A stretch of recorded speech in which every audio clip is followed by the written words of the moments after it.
Muy buenas noches. Qué bendición podernos encontrar nuevamente. A pesar de tantas dificultades que hay, tenemos la bendición de la tecnología, de encontrarnos, de saludarnos, de poder dialogar a través del audio.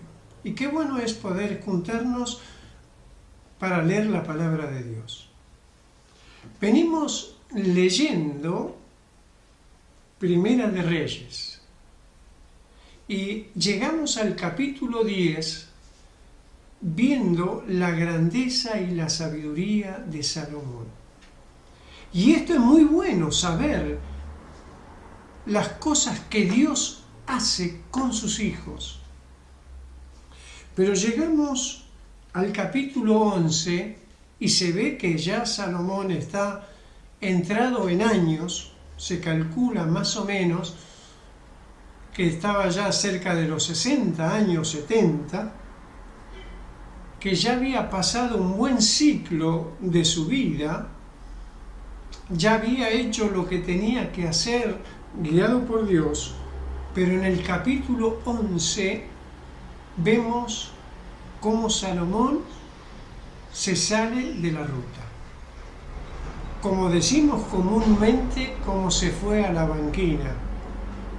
Y como decimos también comúnmente, cómo el tren descarrila. Y también decimos cómo se sale la cadena. Es decir, Salomón llegó a un esplendor maravilloso, pero empezó a mirar lo que estaba alrededor de él y fue declinándose hasta llegar a acostumbrarse con las cosas que había alrededor. Fíjese, por ejemplo, lo que dice en el capítulo 11, versículo 9 y 10. Entonces el Señor, Dios de Israel, se enojó con Salomón porque su corazón se había apartado de él, a pesar de que en 2 ocasiones se le había aparecido para prohibirle que siguiera a otros dioses, como Salomón no había cumplido esa orden. Es decir, que Dios nunca lo dejó a Salomón, siempre le habló, se le apareció y siempre dialogaba con él. Y llegando a un momento donde Salomón empezó a mirar lo que estaba a su alrededor y se fue inclinando hacia esas cosas. La reina de Sabá, una mujer con un carácter fuerte, se ve que era una mujer muy hermosa, lo fue coqueteando a Salomón y Salomón cayó en la trampa de la carne, en la trampa que muestra el mundo, a tal caso que llegó a tener 700 mujeres y 300 concubinas. Es decir, se había entregado al placer de la vida. No por haberse entregado al placer de la vida, él había perdido el contacto con Dios. Dios siempre. Entonces, en esa circunstancia, Dios se enoja con él, no con el pueblo, se enoja con él, porque él se había desviado de las cosas que tenía que hacer y había hecho lazos con las cosas que no debía hacer.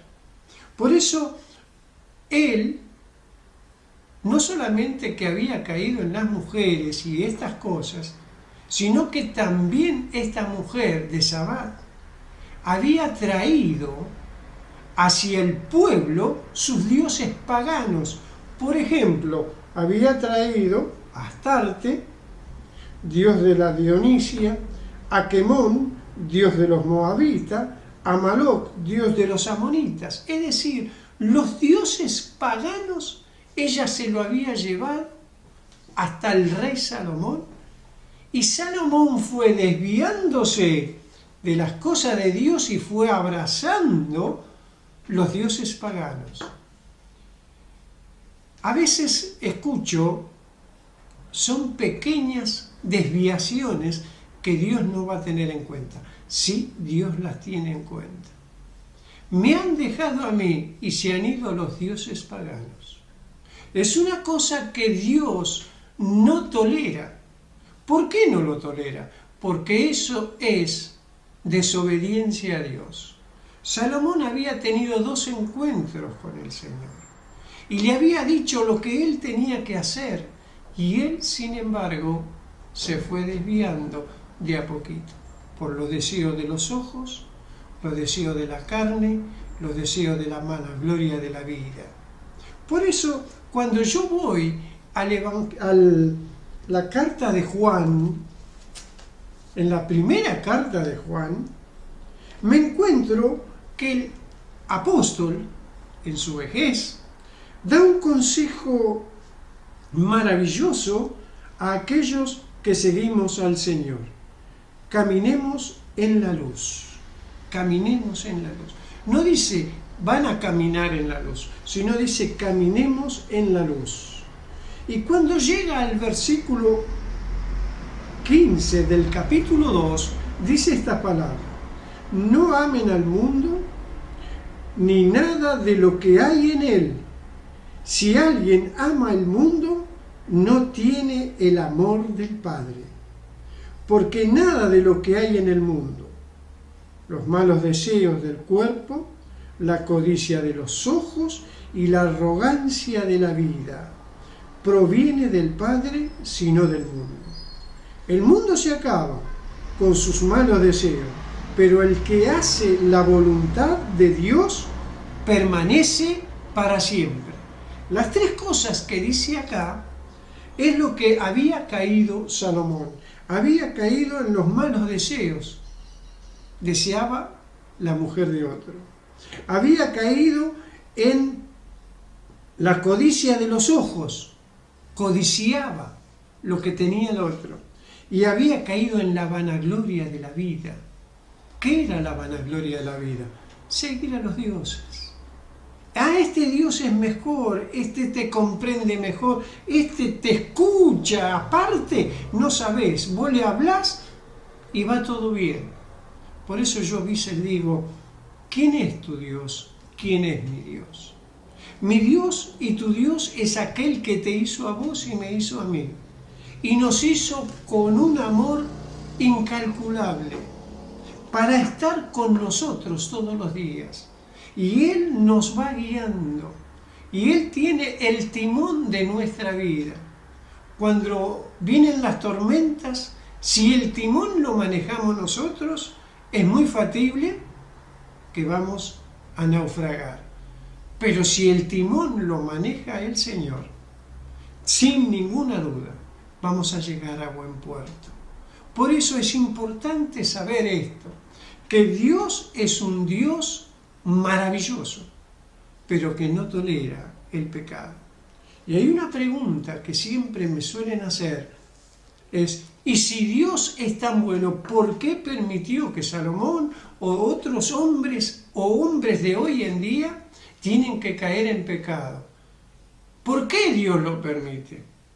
No es que Dios lo permite, es que nos vamos deslizando y nos vamos yendo a la banquina y caemos en el pecado. Por eso, Dios no es que lo aprueba, Dios a veces lo permite. ¿Por qué? Porque nosotros queremos ir por ese lado. Y Dios lo permite, pero la consecuencia es grande. Salomón vio en su vejez la tristeza como el reino se iba derrumbando. Y vio como el reino se iba dividiendo. Tuvo una tristeza muy grande en su vejez, que era que él, al partir, su reino se dividía en 2. Él lo sabía eso, por haberse apartado de Dios. Mis queridos hermanos, es bueno saber que tenemos un Dios amoroso, un Dios que nos espera, un Dios que perdona cuando vamos a Él. Y cuando nos ponemos en sus manos, Él revive nuestra fuerza, endereza nuestros pies y nos conduce por este mundo de una manera extraordinaria. ¿Por qué nos conduce en este mundo? Porque Él se maneja en cada uno de nosotros y nos lleva siempre a buen puerto. Hay una cosa que me llama la atención. Es bueno, muy bueno, que nosotros dejamos al Señor que sacuda nuestras vidas, como nosotros sacudimos el salero para poder salar. Dios nos tiene a vos y a mí en este mundo para que salemos a este mundo. Pero tenemos que dejarnos que el Señor sea aquel que tenga el control del salero, sea aquel que maneje aquel salero, aquel envase que Él tiene preparado y que de nosotros salga lo que el Señor ha puesto en nuestro corazón. ¿Sabe lo que Dios puso en tu corazón?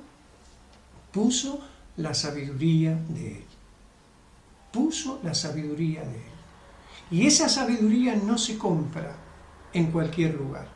Esa sabiduría desciende del cielo y cae sobre sus hijos y llena de sabiduría nuestra vida, nuestros pensamientos y nuestro andar.